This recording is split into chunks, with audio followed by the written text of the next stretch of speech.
Kabisa navutse kwigari ingume irangizwa na mwene mirenge uri munsi njya kuvumba teve yari ifitwe na murokore gusa ibyishimo byabaga mu rugo byarangizwaga no kubura ibiryo guhera ubwo nkararirondo ngo nabyuka ndirimbe zikiriyo yamani.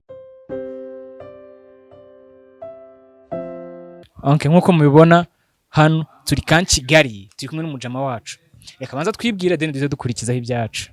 Yamana murakoze cyane nitwa Mugaro Bien nk'ibisanzwe yamana nishimiye kuba ndi hano kabisa cyane. Umuntu nkawe niki kintu cyane bakumenyeho cyane?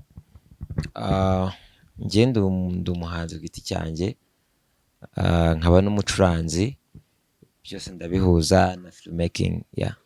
Nuwe muhanzi waba waracurangiye ufite izina nk'abahanzi nka babiri? Buryo gucuranga ntago ari career cyane, it's like a hobby survival bisanzwe. Ntago nanako ku ma big stages icyo nakoze cyane no kuririmba ariko there are some ones muri bo. Hari indirimbo waba ufitanye n'umuhanzi ukomeye hano mu gihugu? Mu mishinga turahari turimo gukora ariko ntabwo zirajya hanze. Je nagiye nkubona cyane uri kumwe na Rinisano. Rinisano wabaga urimo kumucurangira? Oya twabaga turi gukora performance bombi. Yego. Nk'indirimbo yawe watubwiye ngo uri umuhanzi, indirimbo yawe yaba yarabaye big kavuga ati indirimbo wenda irebwe n'ibihumbi bingahe se ni nkiyihe? Mfite indirimbo nshyashya yitwa Gakondo bana bishaka bajya kuyumva. Ifite n'abafana. Lucky baby, thank you man. Nyine niyo ndirimbo mperutse gukora yitwa Gakondo, ni indirimbo ifite feedback nziza, ntago mbibarira muri views, bibarira muri feedback z'abantu baguhaye. Buriya comment hari igihe zose zari courage, ariko iyo umuntu ase 5 lines 10 lines avuga ku ndirimbo imwe nyine wakoze iba yamukozeho kurusha uko byaba ari byonyine kuvuga ngo yayumvise gusa ngo nubwo gutera imbaraga bisanzwe.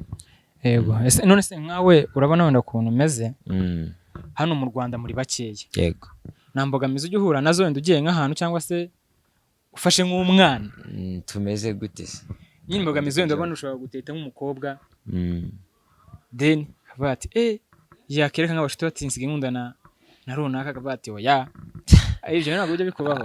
Wapi kabisa kuko ntabwo ari ibintu njyamo cyane ariko I tried cyaranakunze karuko naje kubona mfite ibintu byo kwitaho nk'abambiretse ariko ntago nagize iyo mbogamizi cyane. Yego maybe narawe ariko nyine nge ntago mfite experience.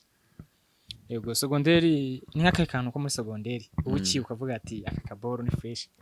Muri segonderi nari ndi multitask, nakoraga ibintu byose nyine mbega nyine nari ndi ikindi kintu nyine tubwiye ngo byose like urumva secondary man yabaga muri kwaya ari umucuranzi kwaya isanzwe. Yego nakinaga theaters na conductingaga kwaya y'ikigo n'indi mikino itandukanye. Nakoraga ibintu byinshi cyane kuvuga to nakoraga ibintu byinshi ku buryo icyo gihe nari ndi bize kurusha uko ndi bize hanze. Ngo ni nk'iki wakurikije cyane ugeze hanze? Ni iki wakurikije cyane? Ikintu nakurikije nakoraga cyane urumva muri secondary nakunda gukora indirimbo z'abandi byo bita covers, ariko at that time nahise mpitamo gukora my own music, ntangira kwandika. Urumva nakomeje muri music ariko noneho mpinduramo utuntu tumwe na tumwe ntangira gukora my music.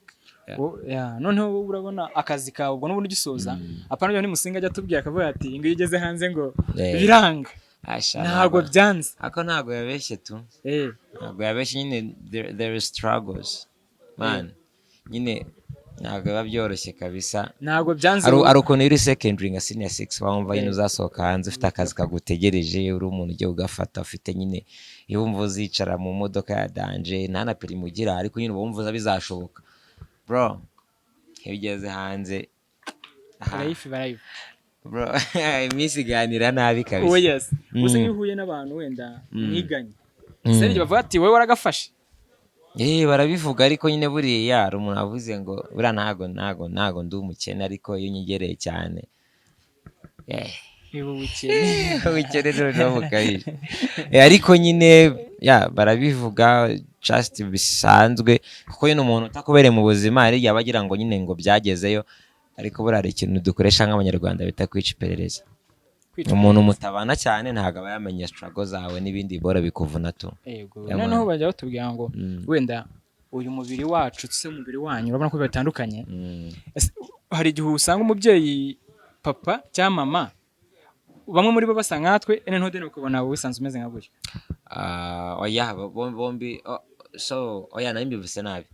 Gusa yes it's lack of melanosite bivuze neza melanins zituma tugira black hair, black eye,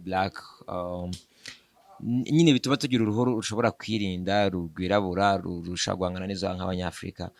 Ariko iyo hajemo umubyeyi udafite melanine zihagije the product babyara nyine umwana babyara aza wenyine afite nyine nkeya cyane kuko urumva barahanahana izo genes.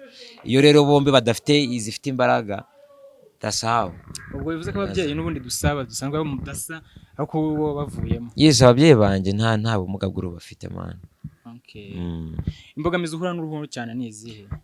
Just nje ntago nkiri muri experience kuvuga ngo discrimination n'ibindi byo kuvuga ngo kuri society ariko imbogamizi simwe abari kuba tutaragira infrastructures cyangwa se ibintu bituma mu Rwanda ushobora kuba wakora buri kintu cyose udafite ahantu uriye n'izuba tu. That's the challenge ariko ibindi byose ni fresh. Yes. Rero hano sibyo hano abantu bajya bambwira bakambwira ati n'ubu uriya muhungu urumva Imana turamufana urumva bitewe n'ukuntu acuranga nicyo kintu njya nacyo biba byakuzanye hano kan Kigali Jenny zikaguhamagara kisanga muri umwe bagenzi bawe muhoje badahari ako nago wowe baragutaho ukuntu ngo ujye kiripari ufungwe ku gatoya nka mugenzi wawe ejo twabonye ngo yagiye imageragere. Nyine biriya ni ibintu bisanzwe ntago byari byo kwitirira twese kubera ko mane n'abantu basanzwe se ko umuntu ko n'undi afungwa biriya ni ibisanzwe nta bihuriye nta bihuriye natwe wapi oye no se iki ni igihugu mane ntabyo kwigira nabi ngo nuko bari impamvu runaka wapi ubumuga ntago ari intwaro kwitwaza ngo ukore ibintu bitameze fresh ariko nta nubwo biriya none se ntago ngende mu butabera ngo nzi ngo byagenze bite nabyumvise kuri nk'abandi bose ariko nyine Imana imworohereze kuko ntago nzi ngo byagenze bite n'iki ubwo rero nta nubwo nanamushinja ngo n'iki ngo yakoze ibiki n'ibiki gusa nyine ababyumva gutyo bo ntago ariko bikora kabisa. None tugura kuri iyo ndirimbo yawe badukutamo gapira gashya tugomba basitukurisha abanyarwanda gakeya ntari kabisa. Navutse kwigari ingume irangizwa na mwene mirenge uri munsi njya kuvumba teve yari ifitwe na murokore gusa ibyishimo byabaga mu rugo byarangizwaga no kubura ibiryo guhera ubwo nkararirondo ngo nabyuka ndirimbe zikiriyo fata agafuka kanyenda zamuka iminsi 7 mu nzira ariko narinzi icyo nshaka none ndahamagara mama ngo mwibutse icyanjyanye ataza nkumbura karira gakondo we that's it man. Indirimbo kumva ari nziza wiririmbye woyiha cyangwa yanditse ugendeye kuki? Indirimbo just is a story abantu benshi turi muri KG ntago ariho twavukiye twaturutse mu ntara rumva rero tuzi cyatuzanye man just no kubwira abantu bari mu rugo yuko twabasiganye nyine iyo promise yuko tuzasubirayo dufite cyatujyanye nyine ntibadukumbure. Ni story yawe nyine ni story yawe ideni hari umuntu usanga ubujya hari igihe umuntu usanga afite story ariko akayirimbwa ugasanga ihuye n'abantu benshi. Ni Gisenyi naje ku Gahigo naje kwiga ariko ni ibintu dusangiye turi benshi man that's it. Urangije uhimba story avuga ati story ni yanjye ariko hari na mugenzi wanjye waturutse Nyagatare ni benshi man waturitse Rusizi ni benshi kabisa. Reka usibye na KJ n'abava muri KJ bajya mu zindi ntara man bagasiga imiryango bagasika n'iki byose cyase bagiye no hanze yego man Sharera sante bro kandi thanks a lot kabisa naribi man